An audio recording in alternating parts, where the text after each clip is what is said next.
हिंदू जो है बड़े खुश हो रहे हैं कि यूसीसी आएगा तो फलाना हो जाएगा, ढिमका हो जाएगा। किसी ने, हिंदू ने भी अपने जो हिंदू मैरिज एक्ट है उसे नहीं पढ़ा है। अब टमाटर के मामले में तो पाकिस्तान की बात हम नहीं कर सकते। तो अब उनको एक झुंझुना पकड़ा दिया है, वो पकड़ा दिया है कि हमने जो है यूसीसी। नमस्कार, आदाब, मैं हूं इकराम और आप देख रहे हैं हिंद वॉइस। हमारे साथ एडवोकेट अनिल कुमार जी जुड़ चुके हैं। सर, आज आपसे कुछ सवाल करना चाहता हूं। दिल्ली में टमाटर 100 रुपए से ऊपर बिक रहा है, अदरक 300 रुपए से ऊपर बिक रहा है, हरी मिर्च का तो भाव पूछे ही मत। लेकिन जनता बिजी है टीवी पर यूनिफॉर्म सिविल कोड का प्रोग्राम देखने में। उन्हें क्यों फर्क नहीं पड़ रहा है? आखिर कौन सी पट्टी चढ़ गई आंखों पर जो महंगाई दिख नहीं रही है? देखिए, महंगाई डायन खाए जात है, ये गाना था एक फिल्म का और बड़ा मशहूर हुआ था जब मनमोहन सिंह की सरकार थी। और अगर आज आप बाजार में जाएं तो मैं अभी सब्जी खरीद के लाया तो पता चला कि जो अदरक है वो 300 रुपए किलो है, जो टमाटर है वो घटिया वाला टमाटर, बढ़िया टमाटर की बात नहीं कर रहा, घटिया टमाटर जो है 120 रुपए 150 रुपए किलो है। मिर्च तो समझो उसमें आग लगी हुई है, वो वाकई जो है खाए बिना जो है आदमी का धुआं निकाल रही है, वो जो है 400 रुपए किलो तक है। और दूसरी जितनी भी सब्जियों की बात करेंगे तो लगेगा कि जैसे सब्जी की फोटो लेकर जो है आप देख लें और उससे समझ लें कि आपने खा लिया है। तो इस समय जो है पूरे देश में महंगाई को लेकर जनता का ध्यान ना जाए। आपको याद होगा हिंदुस्तान का मीडिया, एबीपी न्यूज़ हो, आज तक हो और दूसरे हैं, वो ये दिखाते थे कि पाकिस्तान में टमाटर 50 रुपए किलो हो गया है। पाकिस्तान में जो आटा जो है वो 70 रुपए किलो हो गया है। पाकिस्तान में जो है फलानी चीज़ महँगी हो गई है। और यहाँ के लोग जो है देखते थे और बड़े खुश होते थे कि अच्छा हुआ इनको पाकिस्तानियों को मोदी सरकार ने सबक सिखा दिया। अब ये हुआ कि पाकिस्तान के टमाटर से हिंदुस्तान का टमाटर पूरी होड़ ले रहा है कीमत में। उतनी ही कीमत का जो है टमाटर हो गया है। अब अदरक जो है वो चाय में डालने की जगह जो है आप समझिए ड्राइंग रूम में रखने की चीज़ हो गई है। औरतें तो अपनी जो है फ़ोटो जो है सेल्फी खींच के दिखा रही हैं कि हमने आज 2 टमाटर खरीदे और टमाटरों को ड्राइंग रूम में लगाना शुरू कर दिया है। साड़ियों में टमाटर टाँगना शुरू कर दिया है। थोड़ी देर में पता चलेगा कि छोटे-छोटे टमाटर लेके औरतों ने अपने कान में लटका लिए झुमके की तरह। तो ये जो है महँगाई जो है इतनी पाकिस्तान के बराबर हो गई सर। एक तरह से तो पाकिस्तान के बराबर हो गए, हमें अमेरिका के बराबर होना था। अमेरिका के बराबर होना था, लेकिन ये समझिए कई बार बद्दुआएँ भी जो है दुआ में बदल जाती हैं और इसीलिए मोदी सरकार में हाल ये हो गया है कि आदमी पहले कहते थे कि गरीब आदमी जो है कुछ नहीं मिलेगा, तो नमक और प्याज से रोटी खा लेगा। लेकिन आज के समय में नमक और प्याज की रोटी खाना भी आज के समय में समझिए हराम हो गई है क्योंकि मिल नहीं रही। अब जब ये सवाल निर्मला सीतारमण से पूछा गया था, आपको याद होगा 3 साल पहले पार्लियामेंट में और वो कब पूछा गया था? 15 सितंबर 2020 को पूछा गया था। अब आप कहेंगे 15 सितंबर 2020 के दिन की क्या विशेषता है? तो मैं आपको बताना चाहूँगा उस दिन निर्मला सीतारमण ने कहा था कि प्याज के दाम बढ़ रहे हैं, मुझे नहीं पता, मुझे कोई फ़र्क नहीं पड़ता क्योंकि मैं प्याज खाती नहीं। अब वो कह देगी कि मैं टमाटर भी नहीं खाती। स्मृति ईरानी कह देगी कि मुझे कोई फ़र्क नहीं पड़ता क्योंकि मैं चूल्हे पे खाना नहीं बनाती, तो अगर सिलेंडर 1200 रुपए हो गया है तो मुझे क्या फ़र्क पड़ता है। तो ये सरकार जो है लोगों के खून चूसने में लगी हुई है। सबसे सस्ता अगर कोई चीज़ है, तो वो आम आदमी का खून है। उसको ये सरकार दिन-रात चूसती रहती है जौक की तरह, खटमल की तरह या और किसी तरह। और इसीलिए आप समझिए कि सरकार के किसी मंत्री ने कोई ट्विटर पे कुछ नहीं कहा है। आपको याद होगा एक समय था कि निर्मला सीतारमण जो है वो सिलेंडर लेके बैठ जाती थी सड़क पर। डॉक्टर हर्षवर्धन और विजय गोयल जो है वो प्याज की माला गले में लटका कर बैठ जाते थे। एक विजय कुमार मल्होत्रा थे जो अब नहीं रहे, वो भी सब्जी की दुकान लगा लेते थे। लेकिन इस समय भारतीय जनता पार्टी के किसी नेता को इसकी कोई याद नहीं आ रही कि देश में महँगाई बढ़ती जा रही है। तो अब ये है कि ऐसा महँगाई बढ़ने का कारण क्या है? तो मैंने आपको कहा 15 सितंबर 2020 तो उस दिन केंद्र सरकार ने आवश्यक वस्तु अधिनियम था, जो वस्तुओं की कीमत नहीं बढ़ने देता था, वो होर्डिंग को रोकता था। वो 1955 में नेहरू जी ने पास किया था, आपको याद होगा। तो उस बिल को कई बार संशोधन किया गया और आप बड़े मज़े से देखिए कि 2020 को उस बिल को खत्म कर दिया गया। किसान बिल जब आए थे 3 किसान बिल, तो एक बिल उसमें ये था कि आप जो है वस्तुओं की कितनी मात्रा अपने पास रख सकते हैं, उसकी एक सीमा वाला जो आवश्यक वस्तु अधिनियम है, एसेंशियल कमोडिटी एक्ट, उसको खत्म कर दिया। उसकी वजह से अनाज के भंडारण पे कोई सीमा नहीं रही, प्याज आलू पे कोई सीमा नहीं रही। आप देखेंगे तिलहन और दलहन, जो तेल बनाने के जो बीज हैं, चाहे वो मूंगफली हो, तिल हो, उन सब पे कोई रोक नहीं रही। और इसलिए जो है इस समय व्यापारी जो है होर्डिंग कर रहे हैं। जैसे ही खबर आती है कि टमाटर जो है किसान ने ₹1 का, ₹2 का किसान टमाटर नहीं बेच पा रहा था।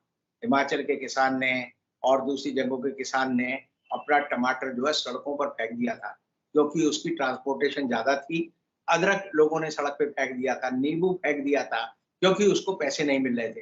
तो एक और तो सरकार किसानों को जो कहती है कि हम उनकी उपज का मूल्य देंगे, वो नहीं दिया, और जब नहीं दिया तो उसके बाद जो है जो व्यापारी होते हैं, जिन्होंने होर्डिंग करनी है, जो विभिन्न जगह पर जो है सब्जी मंडी, एग्रीकल्चर मार्केट, प्रोड्यूसर प्रोडक्ट का जो मार्केट है, वहाँ पर उन्होंने होर्डिंग करनी शुरू कर दी।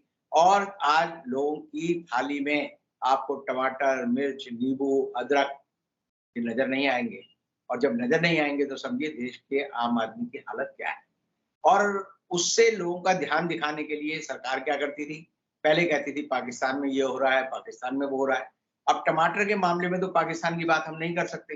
तो अब उनको एक झुंझुना पकड़ा दिया है, वो पकड़ा दिया है कि हमने जो है यूसीसी, यूसीसी मतलब common civil code, common civil code का जो एक मामला है, वो फ़ॉर्मूला है, वो अब अचानक पहले आपने देखा होगा 3-4 चैनलों ने 10 दिन पहले कहा कि कॉमन सिविल कोड पे बात होनी चाहिए। उन्होंने अपने प्रोग्राम किए। मोदी जी उन दिनों अमेरिका थे।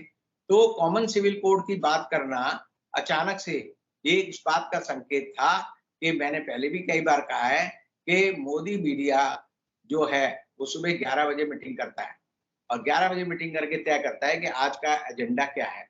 तो उसकी जो नेता हैं, वो टाइम्स नाउ की जो एडिटर हैं, वो हैं। वो सबको बताती हैं कि भैया आज ये आदेश आया है। जैसे आरएसएस में होता है ना कि आरएसएस में एक ही वाक्य चलता है, अगर जो लोग आरएसएस की शाखा में गए हैं, वो कहते हैं कि सूचना आई है, सोचना बंद कर दो। यानी जो एक फरमान आता है, उसको सब पालन करते हैं। तो अब सब लोगों ने देखा कि टाइम्स नाउ की एडिटर ने जब कहा कि भई यूसीसी यानी कॉमन सिविल कोड पे हम बात करेंगे, तो सब उस पे शुरू हो गए। और अब जो है इस समय सारी बात जो हो रही है कॉमन सिविल कोड पर हो रही है, और ये एक ऐसा नाजुक मुद्दा है जिसके बारे में जिन लोगों ने इतिहास पढ़ा है, जो संविधान पढ़ते हैं, जो पढ़े लिखे हैं, मैं अनपढ़ों की बात नहीं कर रहा, जो पढ़े लिखे लोग हैं, वो जानते हैं कि 1941 से कॉमन सिविल कोड की बहस शुरू हुई। उसके लिए एक यूएनबी राव की एक समिति बनाई गई और उस समिति ने 4 साल उस पर विचार किया। देश जब आज़ाद हुआ, उससे पहले जब देश की संविधान सभा भारत के संविधान पर बात कर रही थी, तब 11 अप्रैल 1947 को इसकी बहस लोकसभा में, हमारी लोकसभा नहीं थी उस समय, संविधान सभा थी, उसमें शुरू हुई और लगातार 29 घंटे उस पर बहस हुई। और वो मुद्दा इतना चरम हो गया कि सब लोगों ने देखा कि जितने भी कट्टरपंथी है, कठमुल्ले हैं, जितने हिंदू समुदाय के वो लोग जो जो थे, जिनमें कि एनसी चट्टोपाध्याय थे और एक जो थे श्यामा प्रसाद मुखर्जी, जो भारतीय जनता पार्टी जिसको कहती है, आरएसएस कहती है, जनसंघ कहती है, कि हमारे संस्थापक थे। उन्होंने उसका विरोध किया। उन्होंने कहा ये बिल नहीं आएगा, ये बिल नहीं आना चाहिए, ये हिंदुओं की सारी भावनाओं को खराब करता है।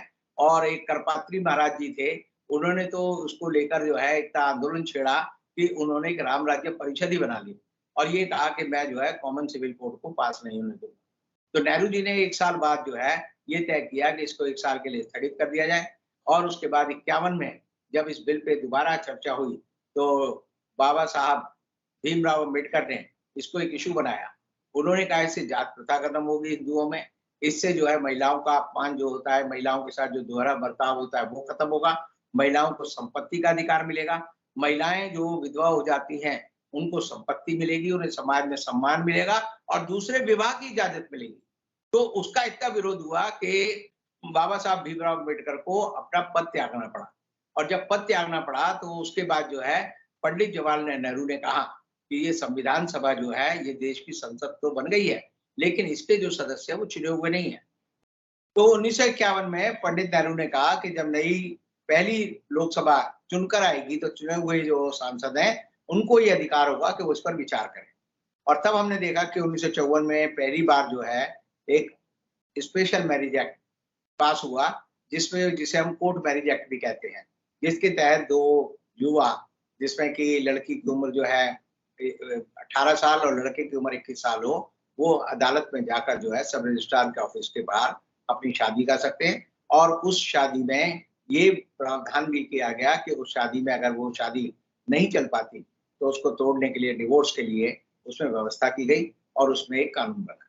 उसके बाद 1955 में हिंदू मैरिज एक्ट बना और जिसमें हिंदू मैरिज एक्ट में बहुत सारी चीजों को खत्म किया गया और ये अधिकार औरतों को दिया गया कि वो अगर विधवा हो जाती है, परित्यक्ता हो जाती है, उसको उसका पति छोड़ देता है, तो वो कैसे डिवोर्स ले सकती है, कैसे वो पुनर्विवाह कर सकती है, कैसे उसको संपत्ति पे अधिकार मिल सकता है। पुरुषों के लिए उसमें ये प्रावधान था कि हिंदू जो है, हिंदू मेल, हिंदू पुरुष पहले 1 शादी, 2 शादी, 3 शादी कर लेते थे और उसमें बताते थे कि हमारे शास्त्रों में लिखा है कि जैसे कि दशरथ की 3 रानियां थी, उन्होंने 3 पत्नियां रखी थी। ऐसे और बहुत सारे उदाहरण दिए जाते थे, तो उसको खत्म कर दिया और ये कहा गया कि हिंदू पुरुष जो है एक ही शादी कर सकता है और हिंदू पुरुष और महिला अपने पति के जिंदा रहते या अपनी पत्नी के जिंदा रहते दूसरी शादी नहीं कर सकता। उसके साथ ही हिंदू अडॉप्शन एक्ट आया, बच्चों को गोद लेने की क्या परंपरा है। हिंदू सक्सेशन एक्ट आया कि संपत्ति का बंटवारा किस तरह होगा और जो छोटे बच्चे होते हैं उनकी मेंटेनेंस कैसी होगी, उनका देखभाल कैसे होगी, उसके बारे में 4 एक्ट आए। अब ये सारे एक्ट आ गए तो इसमें एक बड़ी अजीब बात थी और जो विशेष बात थी वो ये थी कि उसमें हिंदू की परिभाषा पहली बार भारत के किसी कानून में दी गई थी। उसमें एक आ गया कि हिंदू कौन है। उसमें एक आ गया कि हिंदू वो है जो पारसी नहीं है, जो ईसाई नहीं है, जो मुस्लिम नहीं है और जो यहूदी नहीं है। तो इसका मतलब ये था कि बाकी सब लोगों को, चाहे वो जैन हो, बौद्ध हो, सिख हो, उन सबको हिंदू माना गया और उस समय हिंदू जनसंख्या जो थी वो आज भी वही है। 80% जो थी वो हिंदू इस परिभाषा के आधार पर हुई। अब ये समझिए कि जो एक भारतीय जनता पार्टी है वो एक हर तरह से आप समझिए गिमिक्स खेलती है, नारों को खेलती है। मोदी जी ने जब 2014 के चुनाव हुए तो भारतीय जनता पार्टी ने कहा हमारे 4 उद्देश्य हैं। पहला उद्देश्य है कि हम 370 हटाएंगे, एक देश में 2 विधान 2 संविधान नहीं चलेगा। दूसरा उन्होंने कहा राम मंदिर का मुद्दा। तीसरा उन्होंने कहा कि हम जो है यूनिवर्सल जो विवाह कानून है जिसको यूसीसी कहते हैं वो लाएंगे और इन सब चीजों को लेकर इन्होंने पूरी वितंडना की। लेकिन आप देखेंगे कोई भी काम जो इस सरकार ने किया है वो विचार विमर्श से नहीं किया। आप देखेंगे कि जब जिस तरह अनुच्छेद 370 को कश्मीर से हटाया गया वो धोखाधड़ी करके हटाया गया कि 5 अगस्त को अचानक जो है शुरुआत की गई और 5 अगस्त को ही जो है वहां के जो राज्यपाल थे, जो अब जो है विद्रोही राज्यपाल हो गए हैं, सतपाल मलिक, उनको दिल्ली से फोन गया कि असेंबली नहीं है, असेंबली की सारी पावर आपके निहित है, आपको एक चिट्ठी भेजी जा रही है, आप उस पर साइन कर दीजिए और हम जो है सुबह ही वो बिल जो है लोकसभा में पास हुआ और लोकसभा में पास होके यानी उस पर कोई चर्चा नहीं हुई, अपने मेजॉरिटी दिखाकर जो है मेजॉरिटी से आप लोगों की बातचीत को अगर दबा देते हैं तो वैसा ही संकट पैदा होता है जैसा अनुच्छेद 370 को हटाने के बाद। अब यूसीसी को लेकर जो है ये कह रहे हैं कि हम जो है इसे संसद का जो नया सत्र आएगा उसमें लाकर पास करेंगे। भाई तुम पास क्या करोगे, मसौदा क्या है, बिल का ड्राफ्ट क्या है, क्या क्या कानून बदलेंगे, कौन सा कानून बदलेगा, कौन सा नहीं बदलेगा। हिंदू जो है बड़े खुश हो रहे हैं कि यूसीसी आएगा तो फलाना हो जाएगा, ढिमका हो जाएगा। किसी ने, हिंदू ने भी अपने जो है जो हिंदू मैरिज एक्ट है उसे नहीं पढ़ा है। हिंदू मैरिज एक्ट में प्रोविजन है कि जो 2 स्कूल हैं, 2 थॉट हैं, एक तो है मिताक्षरा और दया भाग। मिताक्षरा में और दया भाग में ये प्रोविजन किया गया है कि जो लड़की है उसकी 3 पीढ़ी, उसकी माँ, उसकी नानी और पड़नानी का गोत्र जो है वो लड़के के गोत्र के बराबर नहीं होना चाहिए और जिस लड़के की शादी हो रही है उसकी 5 पीढ़ी यानी उसके बाप, दादा, परदादा, उसके ऊपर के दादा, उसके ऊपर के दादा, उनका गोत्र भी जो है उस लड़की जिससे उसकी शादी हो रही है उससे नहीं मिलना चाहिए। और मजे की बात यह है कि धारा 29 जो हिंदू मैरिज एक्ट की है, उसमें है कि अगर आप ऐसी शादी करते हैं तो उसकी सजा है। उसकी सजा ये है कि आपको 1 महीने सजा मिलेगी और आपको उसका जुर्माना देना पड़ेगा। हमारे हिंदू समाज में ये प्रोविजन है कि कुछ शादियों को बिल्कुल प्रतिबंधित किया गया है। जैसे भाई-बहन शादी नहीं कर सकते, स्टेप ब्रदर और सिस्टर शादी नहीं कर सकते। इसी तरह एक ही उदर से अगर 2 बच्चे पैदा होते हैं, एक ही उदर से कैसे? कि एक औरत है, मान लीजिए उसको एक बच्चा पैदा हुआ, उसका पति मर गया या छूट गया या हट गया, उसने दूसरा पति कर लिया, फिर उसके एक लड़की पैदा हो गई, तो वो एक उदर से, एक पेट से अगर 2 बच्चे पैदा होते हैं, वो भी शादी नहीं कर सकते। इंसेस्ट शादी को हमारे यहाँ जो है प्रतिबंधित किया गया है। अब ये है कि मोदी जी पहले ये बताएं कि हम ये दया भाग और जो ये मैंने कहा मिताक्षरा स्कूल की जो बात है, क्या इसके ऊपर उन्होंने विचार किया है? अगर मैं जब पढ़ रहा था तो मैंने पाया कि आज के समय में तो गर्भ से शादी कर लेता है, शर्मा से शादी कर लेता है, एक ही परिवार में दूर तक शादी हो जाती है, एक ही पंचायती जो है शादियां होती है हमारे यहाँ। कि कहेंगे कि सारे रुस्तगी समाज इकट्ठा होगा और वो शादी करेगा, ऐसे कहेंगे रौतकी समाज इकट्ठा होगा वो शादी करेगा। समाजों के सम्मेलन होते हैं, यादवों के सम्मेलन होते हैं। तो आप समझिए ये सारी मैरिजें हिंदू मैरिज एक्ट के मुताबिक पूरी तरह से अमान्य हैं, ये वॉइड है, VOID, यानी शुरुआत से लेकर अंत तक ये शादियां कानूनी तौर पर नहीं मानी जाएंगी। इसी तरह हिंदुओं में जो है विल का प्रोविजन, जो लोग विल करते हैं ना आजकल के, मैं अपनी बेटी को नहीं देना चाहता, बेटे को देना चाहता हूँ, विल का कोई प्रोविजन हिंदू समाज की किसी परंपरा में नहीं है। उसको जो है, जो एक्ट ऑफ विल है, जो विल का कानून है, जब वो लाया गया तो वो अंग्रेजों के विल के कानून से लाया गया। और वो इसलिए क्योंकि यूरोप में ये प्रथा थी कि अगर सैनिक जा रहा है और मर गया, मरते हुए भी अगर वो जमीन पर लिख देगा कि मैं अपनी संपत्ति फलाने को दे रहा हूँ, माचिस की डिब्बी पे लिख देगा, सिगरेट की डिब्बी पे लिख देगा, या मुंह से किसी को बोल देगा 2 गवाहों के सामने कि मेरे मरने के बाद मेरी संपत्ति उसको मिले तो उसे मिलेगी। और ये प्रावधान जो है हिंदू विवाह के, हिंदू समाज में एक मान्य समाज है, मान्य परंपरा है। तो इस तरह के ही प्रावधान जो है मुस्लिम समुदाय में है कि मुस्लिम समुदाय में लिखा है कि भाई 2/3 हिस्सा जो है लड़के को मिलेगा, 1/3 हिस्सा लड़की को मिलेगा। और अगर कोई आदमी अपनी प्रॉपर्टी का वक्फ करना चाहता है, विल करना चाहता है, तो 1/3 से ज्यादा नहीं कर सकता। तो ये बड़े कॉम्प्लिकेटेड इशू हैं जिनके ऊपर विचार होना चाहिए, लेकिन मोदी सरकार विचार नहीं कर रही। ये जितने एंकर खड़े हैं, ये जितने एंकर दिन रात बोलते रहते हैं कि होना चाहिए, होना चाहिए, होना चाहिए, तो ये भेड़िए की तरह भौं-भौं करते रहते हैं कि भेड़िया आया तो भेड़िया आ गया। लेकिन अगर जो है समाज की बात करेंगे, कानून की बात करेंगे, तो कानून जो है भीड़ धक्काशाही में नहीं बनता, भीड़ इकट्ठा करके नहीं बनता। कानून के लिए बहस करनी होती है, कानूनविद बैठेंगे, समितियां बैठेंगी, विचार विमर्श होगा।